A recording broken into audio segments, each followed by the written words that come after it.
Assalamualaikum. Welcome to Zahrabanu Cooking and Tips. ഇന്ന് നമുക്കൊരു banana recipe try ചെയ്യാം. ഇത് വളരെ സിമ്പിൾ ആണ്, അതുപോലെ തന്നെ വളരെ ടേസ്റ്റിയാണ്. ഇതെല്ലാവരും ഒന്ന് ട്രൈ ചെയ്യുക. അപ്പോൾ ഇത് നമുക്കറിയാവുന്ന തന്നെയാണ്, പക്ഷെ ഇതൊരു ഡിഫറെൻ്റ് ആയിട്ടുള്ള റെസിപ്പിയാണ്. ഇനി ഇതിലേക്ക് എന്തൊക്കെയാണ് ആവശ്യമുള്ളത് നോക്കാം. നല്ലപോലെ പഴുത്ത ബനാന, പിന്നെ അതിലേക്ക് അവില് ഒരു 1.5 കപ്പ്, തേങ്ങ ചിരകിയത് ഇതൊരു 1.5 കപ്പ്. ഇതിലേക്ക് 4 ബനാന എടുത്തിട്ടുണ്ട് ഞാനിവിടെ. ഇത് പിന്നെ ശർക്കര ഗ്രേറ്റ് ചെയ്തതാണ്, അതൊരു 1/4 കപ്പ്. പിന്നെ ചെറിയ ഉള്ളി, അതിന് പിന്നെ നമുക്ക് ഏലക്കായ. ഇനി ഇതുപോലെ ഒരു പാന് വെക്കുക. എന്നിട്ട് അതിലേക്ക് 2 ടീസ്പൂൺ നെയ്യ് ചേർത്ത് കൊടുക്കുക.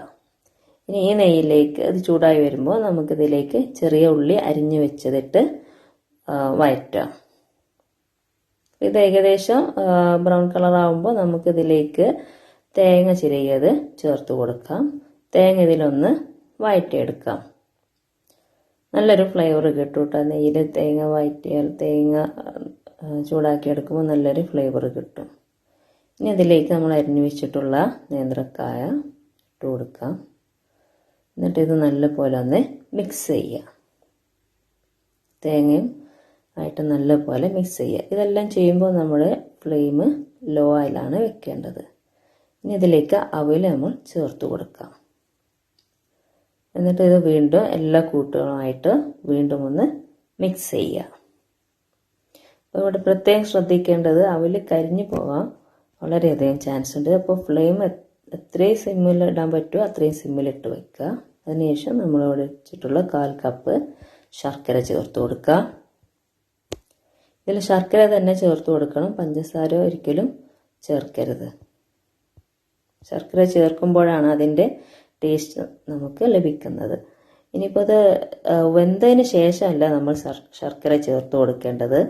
എല്ലാ കൂട്ടും ഒന്നിച്ചാണ് ഇട്ട് ഇളക്കിയിട്ടാണ് മൂടി വെച്ചിട്ട് വേവിക്കേണ്ടത്. 5 മിനിറ്റ് വെച്ചതിന് ശേഷം ഇത് നമുക്ക് ഓപ്പൺ ചെയ്യാം. എന്നിട്ട് ഇളക്കി കൊടുക്കുക. എന്നിട്ട് അതിലേക്ക് ഒരു തരി ഉപ്പ് ചേർത്ത് കൊടുക്കാം. എന്നിട്ടത് ഇടയ്ക്കിടയ്ക്ക് ഇളക്കി കൊടുക്കണം കേട്ടോ. നമ്മൾ മൂടി വെച്ച് അങ്ങോട്ട് പോകരുത്, അപ്പോൾ അവില് കരിയാൻ ചാൻസ് ഉണ്ട്. അപ്പോൾ നമുക്കിത് ഇടയ്ക്കിടയ്ക്ക് ഇളക്കി കൊടുക്കണം. ഇന്നത്തെ റെസിപ്പി ഇതെല്ലാവരും ഒന്ന് ട്രൈ ചെയ്യുക. അപ്പോൾ ഇതിനെ സ്പെഷ്യലാക്കുന്നത് നമ്മൾ ആ ശർക്കര എല്ലാം ഒന്നിച്ചാണ് ഇട്ട് കൊടുക്കുന്നത്. അപ്പോൾ ഇത് വെന്തതിന് ശേഷമല്ല നമ്മൾ ശർക്കര ഇടേണ്ടത്, എല്ലാ കൂട്ടും ഒന്നിച്ചിട്ട് കൊടുക്കുക. അപ്പോൾ അത് നല്ലൊരു ടേസ്റ്റി ആക്കും. ഇങ്ങനെ ഒന്ന് ട്രൈ ചെയ്യുക.